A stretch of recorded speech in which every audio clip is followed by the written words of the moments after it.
అంతకుముందు అరెస్టు చేస్తారని భావించిన ఎంపీ లగడపాటి రాజగోపాల్ అనుమంచిపల్లిలో ఇంట్లోనే తలుపులు వేసుకున్నారు. చంద్రబాబును అడ్డుకునేందుకు వేర్వేరు ప్రాంతాల నుంచి ప్రదర్శనగా బయలుదేరిన కాంగ్రెస్ ఎమ్మెల్యేలు మల్లాది విష్ణు, శ్రీనివాస్, జోగి రమేష్లను పోలీసులు అడ్డుకున్నారు. ఆందోళనకు దిగిన కార్యకర్తలను లాఠీచార్జ్ చేశారు.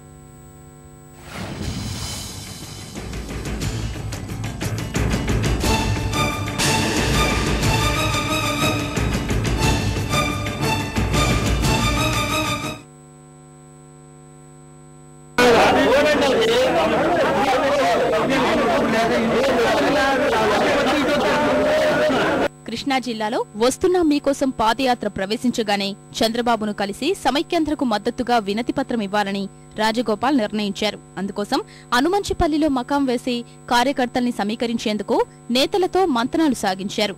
చంద్రబాబు యాత్రను అడ్డుకునే ప్రయత్నం చేస్తున్నట్లు వార్తలు వెలువడగానే పోలీసులు రంగంలోకి దిగారు. ఈ విషయం తెలుసుకున్న విజయవాడ ఎంపీ ఇంట్లోకి వెళ్లి తలుపులు వేసుకున్నారు.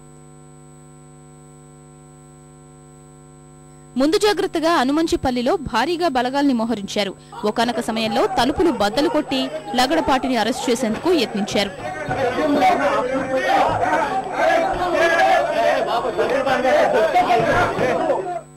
కాంగ్రెస్ నేతలు, కార్యకర్తలు పెద్ద ఎత్తున లగడపాటి బస చేసిన నివాసానికి తరలివచ్చారు.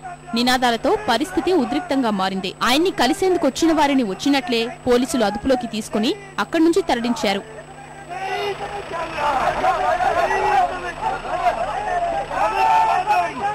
చంద్రబాబు పాదయాత్రలో నిరసన తెలపాలని బయలుదేరిన కాంగ్రెస్ ఎమ్మెల్యేలు మల్లాది విష్ణు, వెల్లంపల్లి శ్రీనివాస్ ను కంచికచర్ల మండలం పరిటాల వద్ద పోలీసులు అడ్డుకున్నారు. అక్కడే కాంగ్రెస్, టీడీపీ వర్గాల మధ్య తోపులాట చోటు చేసుకుంది.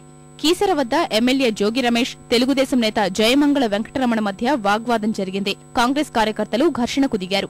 చివరకు పోలీసులు లాఠీచార్జ్ చేసి పరిస్థితిని అదుపులోకి తీసుకొచ్చారు.